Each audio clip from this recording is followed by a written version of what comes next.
The number one thing is just to add variety. Constantly change it up. I know routines are great, and they're not a bad idea for about 4 to 6 weeks, but we get used to it, both mentally and physically. Physically, our bodies adapt to activity very easily. We become very efficient at what we do. So we still get the benefits, but we actually burn less calories after a while because we just know how to do it better or more efficiently. So switch it up. If you do something for a couple weeks, go somewhere else. Go to a different park where the terrain's a little bit different, the scenery's different. If you've been doing the same types of weights for a while, do different weights. If you throw in a couple body weight exercises like push-ups or planks, things that we forget that are very easy and we can do them anywhere, but very difficult. So just always add variety into your exercise routine. And have a buddy, or at least someone that has the same goals as you that you can maybe write down what you're doing and email it to them or send it to them. Maybe you can write down your food that you're eating and send it to them. It can be an email pal, someone at work, someone at home. It doesn't matter, but just find someone who can help you with your goals. And then join a health club. There are those days where it's raining and cold and we can't go outside. So take a look and find out what specials area health clubs are running. They're in the business of customer service, so they want you to join. So call around, ask about specials. If there's one that has a decent special, but you really would like the other place, ask them if they'll honor it. And just see what all is entailed. Get a little bit of information, and it's a good option. Make sure, though, with a health club, you find one that's either close to home or work. Because if it's not close to either of those, you're not going to go. And then you're just going to be paying them their money for no reason. And then reward yourself. Give yourself back. Now, we want to stay away from rewards in the form of food, even though that's normally what we want. But buy a new outfit or new tennis shoes, or you know, if you're looking to do something at home and you just haven't put the money towards it. Reward yourself, but just in other things that still we would like, but that won't hurt our goals, that maybe will help our goals. You'd be amazed at what a brand new pair of shoes will do for your exercise routine. And you don't think about it, but shoes tend to wear out a lot quicker than we probably wear them.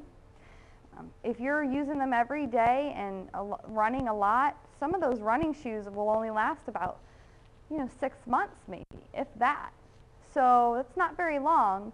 But again, it's important that you are in the right shoes and the right clothes so that you feel comfortable when you're exercising. Try and add music into your exercise routine, whether you have an iPod or just a radio that you can turn on. Just something about it gets us going. Because have you guys ever been out running or walking and you've got a great song on and you're so motivated, and then that slow song comes on, and first of all you're like, how did that get on this playlist? But second, you're like all of a sudden tired and you start thinking about something else, or being done. So it's amazing what an upbeat tune will do. So try and always listen to upbeat music when you're exercising. Habits.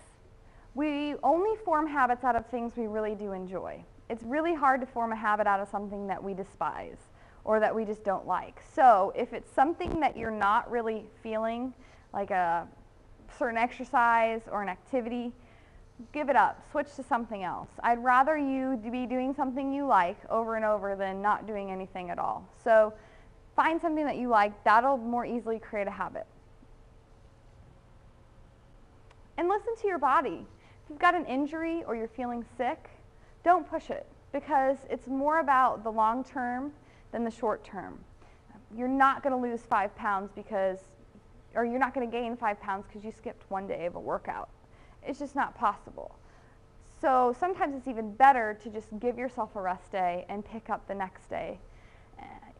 And vice versa. If you haven't been exercising in a while, sometimes you start just feeling sluggish and tired.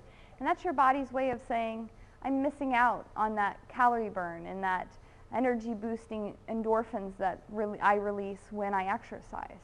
So really listen to your body, and then record your workouts. Write down what you're doing. So if it is walking, if it is weights, if it is running, Because once we start hitting that plateau where we're not changing or we're not happy anymore, we can look back and say, well, this is what I've been doing, and then we go to something different. And that's the easiest way, is just to write it down. And then don't get discouraged, because unfortunately with exercise, it takes a while to see the results. And we can very quickly fall off the wagon. So just keep in mind that it will take a little bit longer than normal, whether your results are weight loss or running. If you're trying to increase your mileage, it's not going to happen overnight. So just give it that time that it takes to see that reward. And then once you see it, it'll be that much better and that much reinforcing to you. And then start slow. So if you haven't done something in a while, don't try and go out and do it for an extended length of time. You will be sore and possibly injure yourself, and then you will be less likely to go back to it. So just start slow and build up. We do adapt fairly quickly, so you should be able to get into a routine fairly quickly, but just don't try and go knock out 2 hours at the gym if you've had a couple weeks off. You're probably going to be sore, and then you're not going to be able to go for a couple days. So just start slow. Do a half hour to an hour, if that, and then just build up.